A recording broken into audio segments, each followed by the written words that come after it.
आज दिल्ली के जंतर मंतर पर अग्निपथ को लेकर कांग्रेस का प्रदर्शन रहा, जिसमें कांग्रेस के तमाम बड़े दिग्गज नेता शामिल हुए। वहीं प्रियंका गांधी वाड्रा, सचिन पायलट, हरीश रावत सहित केंद्र सरकार को सभी ने आड़े हाथों लेते हुए कहा कि तानाशाही से सैनिकों का हक छीन रही है केंद्र सरकार। अग्निपथ को लेकर आज बात करेंगे जनता ब्रिगेड पार्टी से। महज इनका क्या कहना है। जिस तरीके से आप पीछे इनका पोशाक देख रहे हैं, सभी चीज़ें जो है सामान्य है। और यहाँ बात करने के लिए हमारे साथ हैं। क्या नाम है सर आपका? सबसे पहले सभी को नमस्कार देशवासियों को। मैं सूबेदार वीर सिंह चौहान है मेरा नाम। जनता ब्रिगेड पार्टी का राष्ट्रीय अध्यक्ष हूँ जी। आप क्या पूछना चाहिए? मैं पूछना ये चाहता हूँ कि अग्निपथ को लेकर युवा सभी प्रोटेस्ट कर रहे हैं, आगजनी कर रहे हैं, इस पर क्या कहेंगे? देखिए, बिल्कुल आपने सही क्वेश्चन किया है। एक सैनिक होने के नाते निष्पक्ष भाव से मैं कहना चाहूँगा कि जो भी इन्होंने निर्णय लिया सरकार ने, ये टोटली गलत निर्णय है। मैं एक सैनिक हूँ और सैनिक मिनिमम 17 साल नौकरी करके आता है, तब उसको पेंशन भी मिलती है, उसको मेडिकल फैसिलिटी भी मिलती है, उसको कैंटीन फैसिलिटी भी मिलती है। अब ये कहने के लिए फौजी रहेंगे, ना तो इनको मेडिकल फैसिलिटी है, ना इनको कैंटीन फैसिलिटी है, ना ही इनको पेंशन है, कोई फैसिलिटी नहीं है। कहने के लिए बहुत सारे हमारे अधिकारी, आर्मी के अधिकारी जो चाटुकारिता में लगे हैं इस सरकार की, बोले जी इसको 50 टाइप के फ़ायदे को गिना रहे हैं। मैं एक ही चीज़ कहूँगा, यदि बाई चांस किसी भी रिटायरमेंट के बाद में जो अग्निपथ के अग्निवीर आएंगे, किसी का एक्सीडेंट हो जाता है, उदाहरण के तौर भगवान ना करे किसी के साथ ऐसे किसी का एक्सीडेंट हो जाए, एक एक्सीडेंट में किसी प्राइवेट हॉस्पिटल में चले जाएँ, उनका 10-20 लाख रुपये नॉर्मल सी बात है खर्च हो जाए। क्या मैं सही कह रहा हूँ, गलत कर रहा हूँ? वो जो 10-11 लाख रुपये लेके आएंगे वो तुरंत खर्च हो जाएंगे। अगर मैं हूँ या आप लोग हैं, हम पेंशन होल्डर हैं, जो हमारे पास जो मेडिकल फैसिलिटी हमारे लिए सरकार ने पहली बार सरकार दी हुई है, तो चाहे हमारे 1 करोड़ का कोई भी मेडिकल का कोई ट्रीटमेंट हो, कोई ऑपरेशन हो, मेजर ऑपरेशन हो, हमें टेंशन नहीं है। मैं खुद शेफ हूँ, मेरा पिताजी, मेरी माताजी, मेरी वाइफ, मेरे बच्चे सारे कवर्ड होते हैं मेडिकल, उसके अंदर सब कवर होते हैं। जो अग्निवीर आएंगे क्या उनका होगा? नहीं होगा।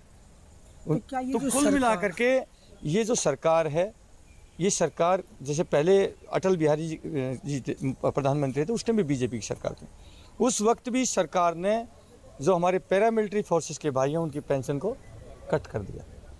ये अपने ऊपर जो जिम्मेवारी होती है, जैसे परिवार का मुखिया होता है, ऐसे देश का मुखिया है, इस देश का प्रधानमंत्री महोदय लेना नहीं चाहते, किसी का वजन रखना नहीं चाहते।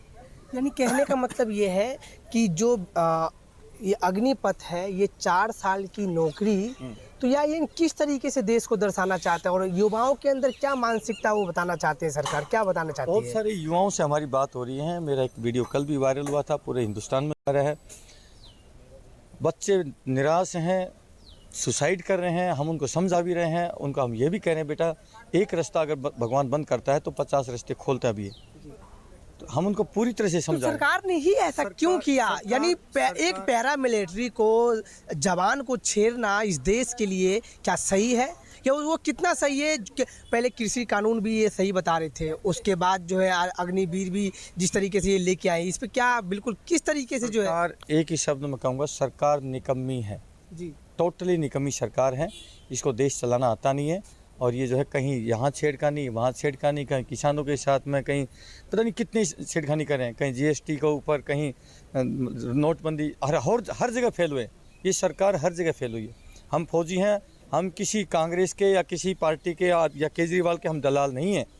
हमारी अलग पार्टी है, जनता ब्रिगेड पार्टी। आप देख लीजिए, इस देश के अंदर जो कोई भी प्राकृतिक आपदा आती है, भूकंप हो, बाढ़ हो, दंगा हो, आग लग जाए, या और अन्य कोई आतंकवादी घटना हो जाती है, और जहाँ पर सरकार की सारी मशीनरी, सारे विभाग फेल हो जाते हैं, तो अंतिम विकल्प क्या बचता है बताइए आप?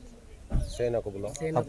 अंतिम विकल्प सेना बचती है, और जब सेना मोर्चा संभाल लेती है तो पूरा देश आश्वस्त हो जाता है। आज हमें ये वर्दी पहन के राजनीति मानने का शौक नहीं था भाई साहब, हमें क्या जरूरत थी? अगर ये ठीक से काम करते हैं, आपकी एक शर्ट सही है तो आपको दूसरी को बदलने की जरूरत है क्या? नहीं। आप इसको तभी बदलेंगे जब ये फट जाएगी। इन नेताओं को जो है रिप्लेस करने का अब वक्त आ चुका है। कभी भी, क्या आपसे मैं पूछना चाहता हूँ, सैनिकों ने कभी देश को निराश किया है? नहीं। कभी देश का सिर झुकने दिया है? अरे साहब, हम 35 साल पहले, सन 86 में मैं भर्ती हुआ था, आप उससे भी पहले के हैं, आप भी हमारे साथी हैं। 35 साल पहले इस समाज को हंसता खेलता छोड़ के गए थे। इस समाज के अंदर भाईचारा होता था, प्यार मोहब्बत होती थी। ये देश हंसी खुशी से एक दूसरे का सम्मान करता था और एक दूसरे का रिस्पेक्ट करता था।